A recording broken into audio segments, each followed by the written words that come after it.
নমস্কাৰ all of you আলিছাৰ Assam YouTube চেনেললৈ সকলোকে স্বাগতম জনাইছোঁ। অসমৰ যিকোনো কম্পিটিটিভ এক্সামৰ বাবে মোৰ চেনেলটো ছাবস্ক্ৰাইব কৰিব। এইটো চেনেলত আপোনালোকে লাভ কৰিব Assam history, Assam geography, Assam polity, Assam জিকে আৰু ইংৰাজী গ্ৰামাৰৰ ভিডিঅ'সমূহ। এই ভিডিঅ'সমূহে আপোনালোকক আগন্তুক এক্সামসমূহত যথেষ্ট পৰিমাণে সহায় কৰিব। আজি মই এইটো ভিডিঅ'ৰ জৰিয়তে আলোচনা কৰিম প্ৰি এনচিয়েণ্ট পিৰিয়ডৰ বিষয়ে। এইটো চেনেলত কমপ্লিট আসাম হিষ্ট্ৰীৰ ভিডিঅ'সমূহ সিৰিয়েলি আপলোড কৰা হ'ব। আপোনালোকে নিশ্চয় মোৰ চেনেলটো ছাবস্ক্ৰাইব কৰিব। আৰু এইটো চেনেলত কমপ্লিট আসাম জিঅ'গ্ৰাফী পাৰ্টসমূহ আপলোড কৰা হৈছে। আপোনালোকে নিশ্চয় সেই ভিডিঅ'সমূহ চাব। এতিয়া মই আজিৰ ভিডিঅ'টো আৰম্ভ কৰিবলৈ লৈছোঁ। প্ৰাগজ্যোতিষ।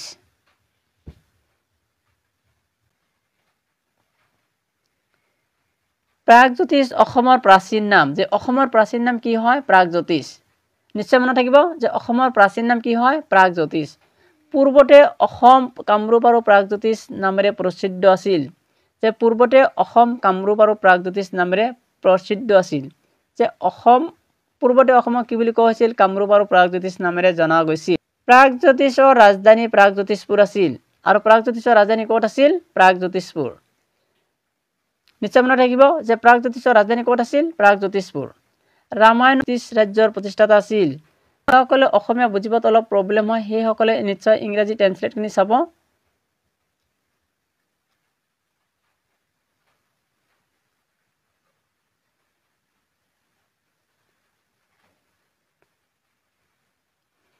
গহপাট ব্ৰাহ্মণাত প্ৰথমে কামৰূপ নামটোৰ উৎপত্তি হৈছিল। যে প্ৰথমে কামৰূপ নামটোৰ কোনখন গ্ৰন্থত উল্লেখ হৈছিল বুলি আহিলে কি পাম আমি? যে গহপাট ব্ৰাহ্মণাত কি আছিল? প্ৰথমে কামৰূপ নামটোৰ উৎপত্তি হৈছিল। যে প্ৰথমে কামৰূপ নামটোৰ উৎপত্তি কোনখন গ্ৰন্থত হৈছিল? গহপাট ব্ৰাহ্মণাত। মনত থাকিব যে গহপাট ব্ৰাহ্মণাত কি আছিল? প্ৰথমে কামৰূপ নামটোৰ উৎপত্তি হৈছিল। যে গহপাট ব্ৰাহ্মণাত কামদেৱৰ পুনৰ জন্ম পোৱাটো উল্লেখ আছে। আৰু কোনখন গ্ৰন্থত কামদেৱৰ পুনৰ জন্ম পোৱাটো উল্লেখ আছে? গহপাট ব্ৰাহ্মণাত। নিশ্চয় মনত থাকিব যে কামদেৱৰ পুনৰ জন্ম পোৱাটো কোনখন গ্ৰন্থত উল্লেখ আছে? গহপাট ব্ৰাহ্মণাত। অকে। কামৰূপ কিংডমৰ বিষয়ে সৰ্বপ্ৰথমে এলাহাবাদ পিলাৰ প্ৰশস্তি অফ সমুদ্ৰগুপ্তাত উল্লেখ পোৱা যায়। যে কামৰূপ কিংডমৰ বিষয়ে কোনখন শিলালিপিত প্ৰথমে উল্লেখ পোৱা গৈছিল? যে কামৰূপ কিংডমৰ বিষয়ে সৰ্বপ্ৰথমে এলাহাবাদ পিলাৰ প্ৰশস্তি অফ সমুদ্ৰগুপ্তাত উল্লেখ পোৱা যায়। নিশ্চয় মনত থাকিব যে কোনখন শিলালিপিত কামৰূপ কিংডমৰ বিষয়ে সৰ্বপ্ৰথমে উল্লেখ পোৱা গৈছিল? যে এলাহাবাদ পিলাৰ প্ৰশস্তিত। অকে, মনত থাকিব।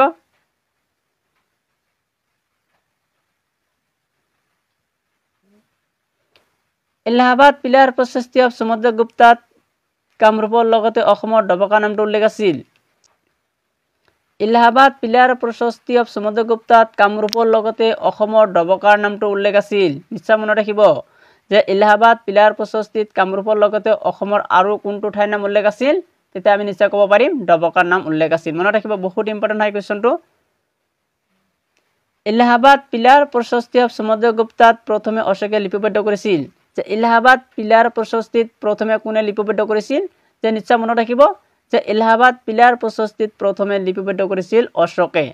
আৰু বাকী থকা অংশত সমুদ্ৰগুপ্তই লিখিছিল। আৰু অশোকে লিপিবদ্ধ কৰাৰ পিছত যিখিনি বাকী আছিল সেইখিনিত লিপিবদ্ধ কৰিছিল সমুদ্ৰগুপ্তই। অকে, মনত থাকিব এলাহাবাদ পিলাৰ প্ৰশস্তিত কোনে সৰ্বপ্ৰথমে লিপিবদ্ধ কৰিছিল? যে অশোকে লিপিবদ্ধ কৰিছিল। আৰু যিখিনি বাকী আছিল সেই বাকী থকা অংশত কোনে লিপিবদ্ধ কৰিছিল? সমুদ্ৰগুপ্তই। Okay, clear.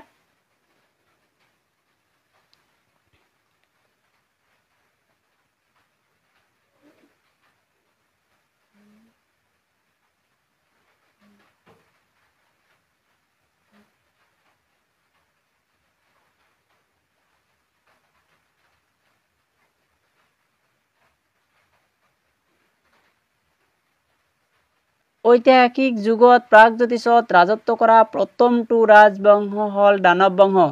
যে ঐতিহাসিক যুগত প্ৰাগজ্যোতিষত ৰাজত্ব কৰা প্ৰথমটো ৰাজবংশৰ নাম কি? তেতিয়াহ'লে আমি নিশ্চয় ক'ব পাৰিব লাগিব দানৱ বংশ।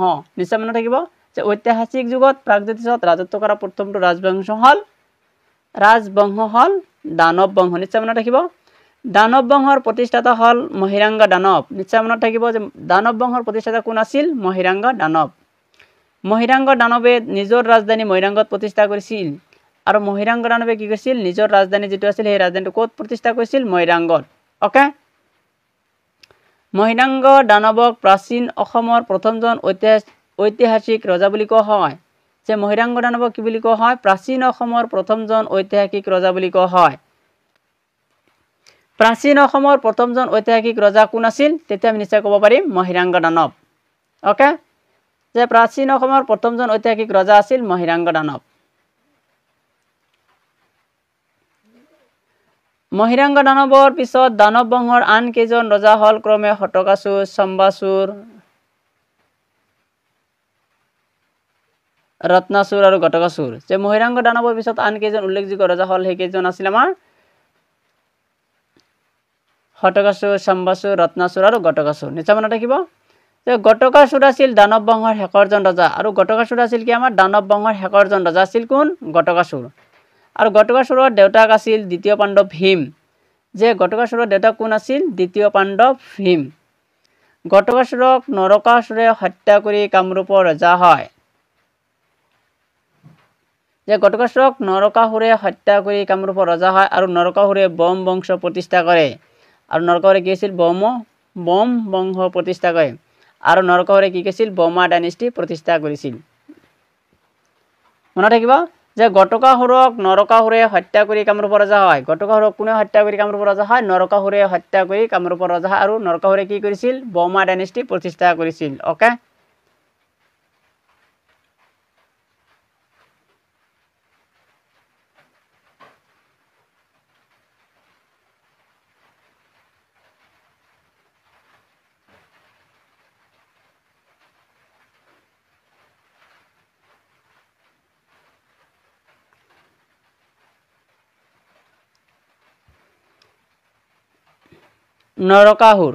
নৰকাসুৰৰ পিতৃ আছিল বিষ্ণু আৰু মাতৃ আছিল ধৰিত্ৰী নিশ্চয় মনত ৰাখিব নৰকাসুৰ যে এতিয়া আমি দানৱ বংশৰ পিছত আমি আহিলো নৰকাসুৰ যে নৰকাসুৰৰ পিতৃ আছিল বিষ্ণু আৰু মাতৃ আছিল ধৰিত্ৰী নিশ্চয় মনত ৰাখিব নৰকাসুৰৰ পিতৃ আছিল বিষ্ণু আৰু মাতৃ আছিল ধৰিত্ৰী নৰকাসুৰ বিদেহ ৰজা জানকৰ তাত ডাঙৰ দীঘল হৈছিল আৰু নৰকাসুৰে ক'ত ডাঙৰ দীঘল হৈছিল বিদেহ ৰজা জানকৰ তাত ডাঙৰ দীঘল হৈছিল নিশ্চয় মনত ৰাখিব যে নৰকাসুৰে ক'ত ডাঙৰ দীঘল হৈছিল বিদেহ ৰজা জানকৰ তাত ডাঙৰ দীঘল হৈছিল নৰকাসুৰে বিদৰ্ভ ৰাজকুমাৰী মায়াক বিয়া পাতিছিল আৰু নৰকাসুৰে কাক বিয়া পাতিছিল বিদৰ্ভ ৰাজকুমাৰী মায়াক বিয়া পাতিছিল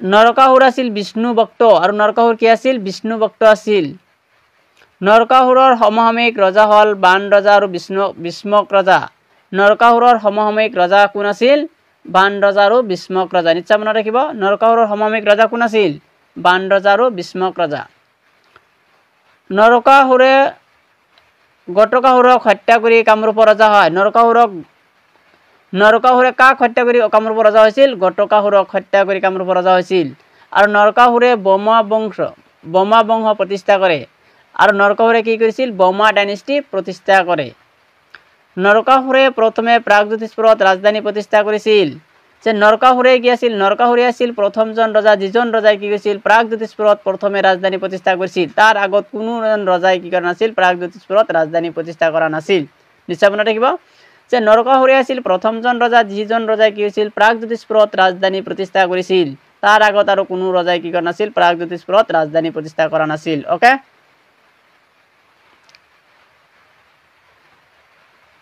নৰকাসুৰৰ সেনাপতি আছিল মুৰা আৰু নিশ্চয় মনত ৰাখিব নৰকাসুৰৰ সেনাপতি কোন আছিল মুৰা কামাখ্যা মন্দিৰ আৰু তাত থকা পুখুৰীটো নৰকাসুৰে নিৰ্মাণ কৰিছিল যে কামাখ্যা মন্দিৰ আৰু তাত থকা পুখুৰীটোৰ কি হৈছিল নৰকাসুৰে নিৰ্মাণ কৰিছিল আৰু কামাখ্যা মন্দিৰলৈ যোৱা পথটো কি হৈছিল নৰকাসুৰে নিৰ্মাণ কৰিছিল ওকে নৰকাসুৰ আৰু নৰকাসুৰৰ সেনাপতি মুৰাক শ্ৰীকৃষ্ণ হত্যা কৰিছিল নৰকাসুৰক হত্যা কৰিছিল শ্ৰীকৃষ্ণই আৰু নৰকাসুৰৰ সেনাপতিক নৰকাসুৰক শ্ৰীকৃষ্ণ হত্যা কৰিছিল আৰু নৰকাসুৰৰ সেনাপতি মুৰাক শ্ৰীকৃষ্ণ হত্যা কৰিছিল যে নৰকাসুৰৰ সেনাপতি মুৰাক হত্যা কৰাৰ বাবে শ্ৰীকৃষ্ণক মুৰাৰী বুলি কোৱা হয় যে নৰকাসুৰক কোনে হত্যা কৰিছিল শ্ৰীকৃষ্ণ হত্যা কৰিছিল আৰু নৰকাসুৰৰ সেনাপতি মুৰাক কোনে হত্যা কৰিছিল শ্ৰীকৃষ্ণ হত্যা কৰিছিল আৰু শ্ৰীকৃষ্ণক কিয় মুৰাৰী বুলি কোৱা হয় নৰকাসুৰৰ সেনাপতি মুৰাক হত্যা কৰাৰ কাৰণে তেওঁ কি বুলি কোৱা হয় মুৰাৰী বুলি কোৱা হয় নিশ্চয় মনত ৰাখিব মই আপোনালোকৰ বাবে একেবাৰে সিৰিয়েলি আসাম হিষ্ট্ৰী ভিডিঅ'সমূহ লৈ আহিম আপোনালোকে নিশ্চয় মোৰ চেনেলটো সাবস্ক্ৰাইব কৰিব